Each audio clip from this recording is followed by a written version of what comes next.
We are the co-founders of Dipper. Dipper is a technology platform that guides professionals of color to a better workplace, one review at a time. Dipper is your safe space.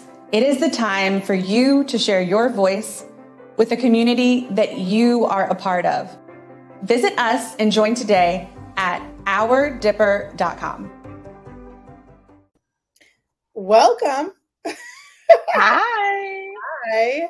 I love the pink. Oh, I like the background. Are you in a new place and space? I moved. You did. Moved. See, I knew that. I just gotta share it with the world. I moved. It was a big move. I know. Yeah. We're finally getting it together. Oh my goodness. That's awesome. Awesome. Mm-hmm. Well, I know that Exciting. we have a lot to talk about today. And this is a topic that everyone is so excited about, even myself. Absolutely. I got so many DMs like, oh my gosh, I can't. They were like, I cannot wait to talk about this. I was like, tell me more. Like, Right. I want to know more. Exactly. No.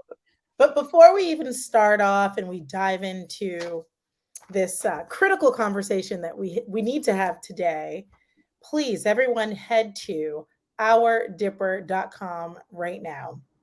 You have an opportunity to review companies that you may be interested in joining and really understand what the experience may be like for you before you join. So do that preparation, but you can also review past companies and even your current company. If you're having a great experience, we want to hear it, right? We want to make sure that people are joining the organization that you're at because it's a great experience.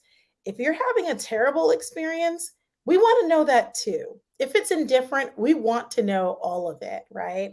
Yeah. And you also have an opportunity to engage with us on our forum. So the conversation today about letting problematic high performers go does not have to stop today. We can continue having the conversation. Keep going. We can on ourdipper.com on our forum. Please engage with us. So with that said, Jacinta, it's time to let these people go. Yeah, it's so interesting because I'm personally at a time right now where we're doing performance reviews, right? I think a lot of folks are. A quarter just ended, first half of the year is over. And so this topic is just so fitting. Like people are thinking about performance, but as we think about performance, especially as a Black woman in this country, you've also probably been in situations where how someone has behaved in the workplace is something that maybe peers or like subordinates of an individual are considering, but that is not necessarily something that is rated and reviewed in their performance, right? So they could be stellar, like they could be the most amazing person when it comes to the company KPIs or OKRs or whatever, however you're using to gauge performance. But how are we gauging like an equitable, fair, healthy workplace where people can belong and feel safe, right? Mm-hmm.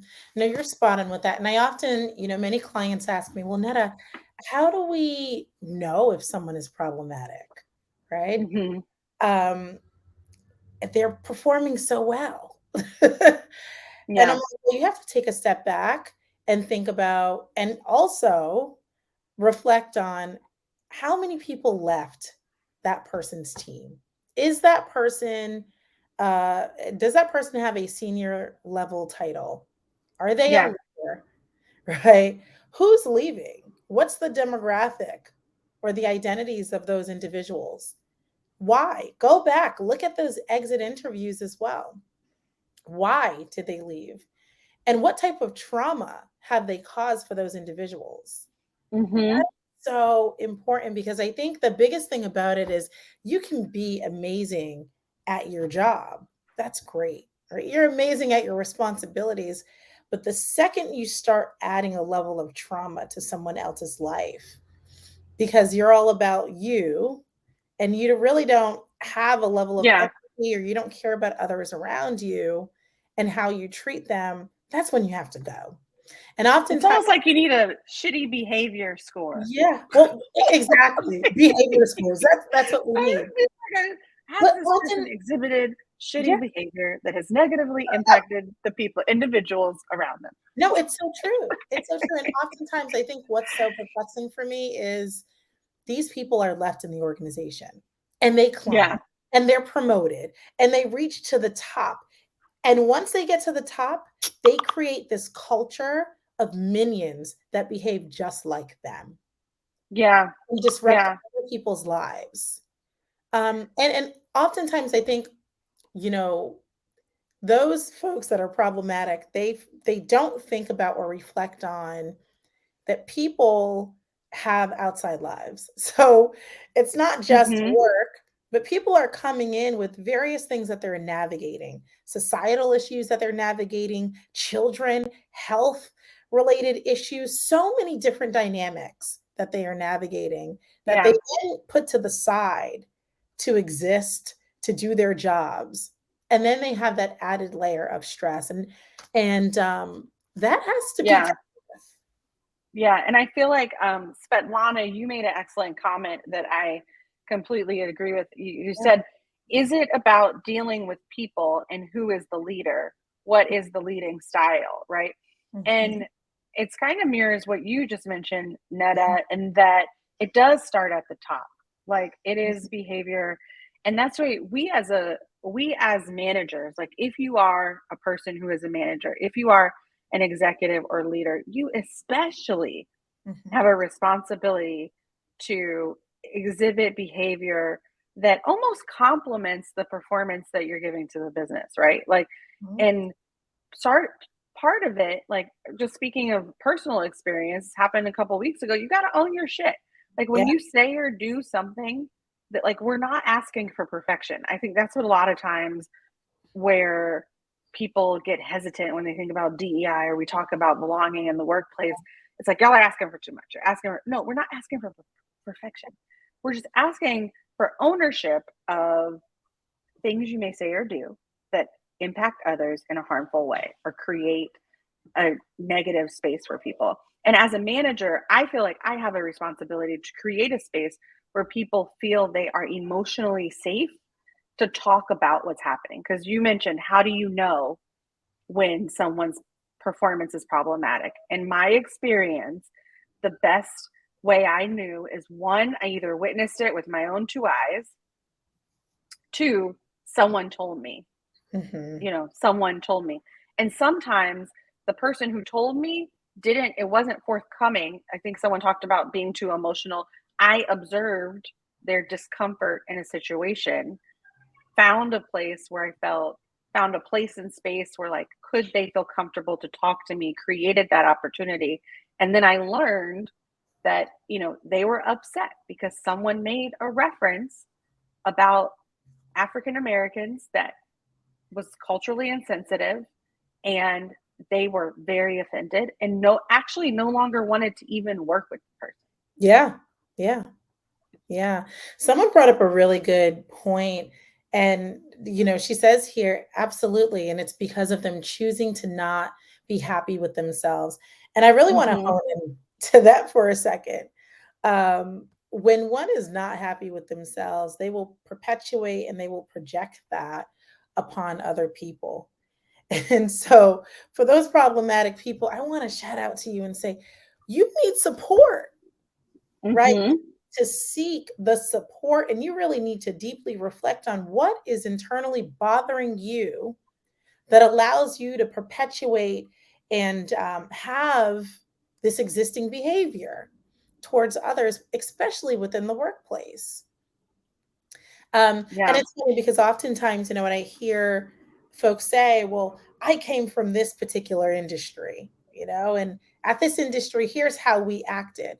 Well, so because you were in an industry or a organization that had a toxic culture, so it's okay for you to then bring that to another workplace and create that. And again, I hone back in on, it's even worse when leaders, executives don't take that action to say, well, we need to remove them. It's no longer just about, okay, that person's performing well, this person is bringing in an increased profit for the organization. we need this person. No, you need to then look at how much money you've actually lost out on because this person has been within your organization. And I think oftentimes organizations are not doing the math. And if you really start to do the math on the loss in terms of retention of those individuals, and even the loss and the money put forth just to attract, I mean, companies, 100%. organizations now are doing everything. They're spending millions of dollars to try to attract talent. And the one thing I always tell my clients is, well, self-reflect on your organization. Yeah. Does Like do anyone that want to be here? self-assessment. Yeah. Self-assessment. And looking at like the folks that are leaving and also the folks that are staying and like why are they staying? Yeah. And sometimes people outgrow your org. And I think the point you mentioned too about like supporting the person who's exhibiting the problematic behavior at times, I think Yeah. you mentioned needs support. And it's funny, I don't know if I thought about that in a sense, but it is so true because if we don't support them by either coaching them on new behavior or specifically letting them know what behaviors were toxic, then they just go somewhere else and do the same thing. Mm-hmm. Or they like pollute the well. They continue to do it at the current place Yeah. and impact and create a traumatic experience for others, Yeah. And I say also there's disparity that exists Mm, in those that are, companies consider them top performers and they get yeah, to stay. There's even disparity within that when we start to really yeah. reflect on, okay, well, what are those identities? How are they identifying? Right. Uh, Mhm, mhm. and I think the hurtful part for me to see is when organizations keep these individuals, but then also to see those that are victims of this and the trauma that they then bring with them from one job to another, right? Because Yeah, oftentimes when people have bad experiences, it's very hard for them to open up within another organization and they stay closed. And so that's some of the things that I've been kind of coaching a lot of folks on as to, hey, give it another chance, open up your heart a little bit, right? To let people, yeah. because it's a scary thing. I've been there. Actually, I'm sure both of us have, Oh, have 100%. been there Like many times, right? You're just coming in the door like, guarded. I mean, I think my CEO will joke that like I I'm like, "Oh, y'all are making me talk about my feelings." yeah, Like in some places that is not okay. So we just learn this behavior of like I'm going to keep my guard up because that keeps me safe, that keeps me protected. hmm And it is interesting when you talked about disparity in what I kind of got in my DMs when we were posting on social about this topic was a lot of women have felt this this has harmed them. hmm Like, that because of their gender, it's acceptable for them to be treated a certain way and the hmm person just kind of exists and keep yeah, doing their thing and getting the story of, well, our technology depends on this individual or our sales depends on this individual. And be regardless of them touching you or saying something problematic to you, we're really sorry that happened and we're sure their intention was not harmful, but you know yeah, forgive us. Well, forgive you, but what? Like, right. It's what's the butt that the gets me. apology if It's the butt. the behavior is not changing? Like, it's like sometimes we don't need the words, we need the action. Right, right. And I get it. I'm all about giving people the grace, right? Hmm. I'm all about, Grace okay, and space. grace and space, but I'm going to tell you one, right? And if I Just one time. just one time, so my mom was, I'm Just going one to tell you time. one time, right? And Yeah. it's so if you're receiving education on your behavior and how to mitigate that and how to change that, and still there's not a change, well, then you have to go. Hmm. Right? You have to go. And also, what I Yeah. see with organizations is it has to be consistent. It can't be okay. Well, one person, and typically we see this happening with, those are that are men, white men specifically, Well, Mhm. you can dismiss that or excuse that. Well, let's just give that person another chance. Mm. As opposed to if it was a woman, then it's a little bit, right, different. So that's when I'm talking about the disparity, it's very critical for Yeah. organizations to start assessing, okay, what is our energy level? Where do we put our energy? Is it actually fair? Is our energy fair? Is our Yeah. energy equitable? Mm. Or No, is it that's right? whew, Or is an it just energy rating. an energy rating? That's it. Like Yeah, yeah, yeah, yeah. behavior, energy. No, that's Yeah. an energy score. No, I mean, that is so spot on. I know I have said to um someone I was working for before, like, you have not created an environment where it is acceptable for women to Mhm. fail and make mistakes. But Yeah. for everyone else, it is okay, you Right. know? And Right. it's true. It's like there's sometimes this like different scorecard for Mhm. different people. And that in itself is just not equitable. And so I think some of the I want to give some, are there any comments or even questions that people have that we should kind of talk about? I think it is interesting that people have felt at times they report the behavior and Mhm. then nothing happens or it continues. Like, then what do you do next? Yeah. Yeah. That's such a good point. Again, one of the reasons why we created Dipper, to Hmm. really make sure that there is a third party resource for folks to share their experiences, but also for organizations to use us as their third party resource. Oftentimes, and I just recently spoke with someone that said, Netta, I'm in HR, right? Who do I report to? Like I'm having this experience. Mm, Who do I report to share my experience with? What I'm like I am HR. and I'm having Yeah. an experience with another person within that, right? Yeah. Watching the dynamic that exists, what do I do? And again, I had to say to her, it's so critical for organizations to also think about HR departments too and say, we're going to use a third party resource, but let's use it for every single employee.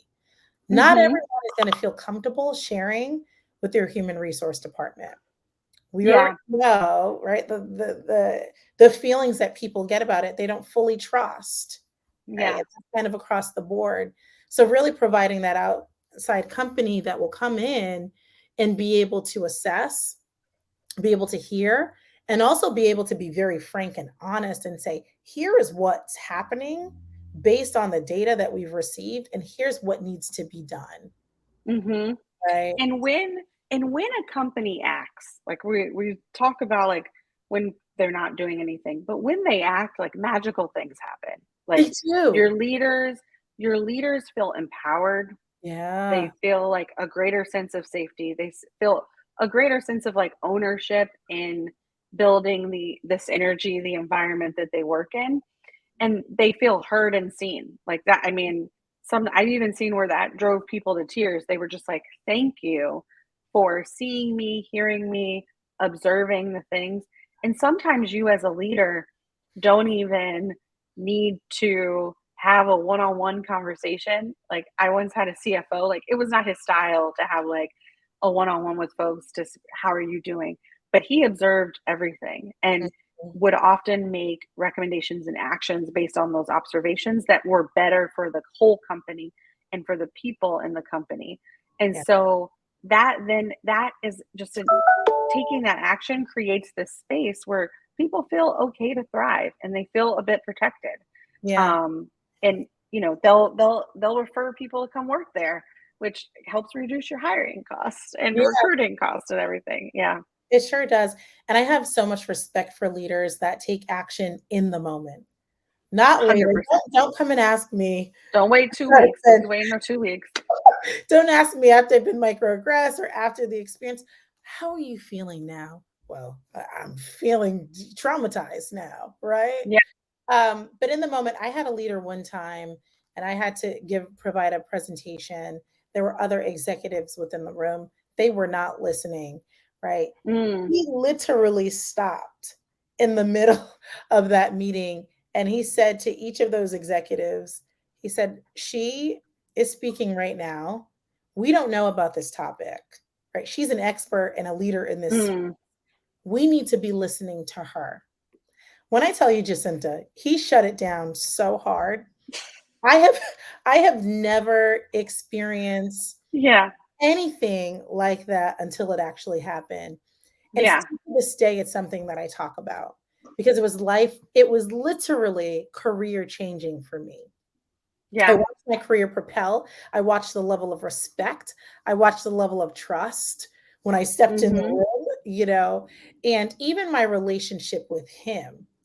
It was so comforting, and I was so thankful for that experience. So leaders that are able to step in that moment, especially with those that are being problematic, those that have a chip on their shoulder because they've been told that they're performing really well and they have these top titles, to really be able to kind of step back and say, no, I have to check you in this moment.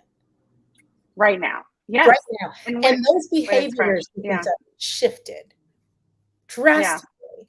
So it's very different than doing it on the side, but in the moment, there's something so crucial and so powerful about that. And it's funny because even in that situation, that was like a public check. Yeah. Where oftentimes folks are checked like, oh, it needs to be a one-on-one conversation, which like sometimes it is, but I think sometimes when the behavior is in public and egregious and also impacting, like in your example, it's impacting the time, the money, that specific meeting, and it could be turned around instantly, like call it out, like say, and that's where like a leader, I hope folks who are listening to this, even if you are an ally or manager, it is our responsibility, like our duty, if we were brain surgeons, they take an oath, like it is our responsibility to just call it. When you see something, say something. Exactly. And like you can't always hesitate. Yeah. Absolutely. Yeah. No, this is good. I'm so happy that we're talking about this topic because I know it's one that many of our viewers had requested. Like Jacinta, 100% talk about problematic people within the workplace, right? And a problematic person can be anyone. Yeah, it could be you. Shall I get up and walk right now? It really can. It can be anyone. It can be anyone. Yeah. It is. And that's where, it could be anyone. And it's just like making that so much of it is communication, right? But then like actual actions. So, and we hope that, your experiences, like Netta said earlier, good, bad, indifferent, they can be shared on Dipper. It is that space. It is definitely a place where we hope each of us can get insights into what's happening at work. And on our news feed, we have a prompt like how's work. It's something that Netta and I often ask each other when we chat because we want to create a space where we're talking about how's work. You don't need to talk about work everywhere with everyone, like of course, but this is what it is for this space for us. We want to be able to create those opportunities for you, and we also will do shut up and listen over and over again, different topics. Right? We sure will. Well, thank you so much, Jacinta. Like this is always good. Yeah, thank you, Netta. Next Thursday, and anyone that's tuning in right now as well, if you're at an organization and you're like, there's some potential here, but there are some problematic people that need to be removed, but they're not being assessed, right? People are in fear. Reach out, let your organization know, hey, have you heard of ourdipper.com? They're a resource, right, that can tackle these issues. We want to be able to support you so that you have a healthy work experience, right? Today, no one has time for the stress and the pressure with everything that's existing within our society. So it's critical that we have psychological safety within workplaces. All right, awesome. Everyone. Absolutely. Awesome. Thanks so much.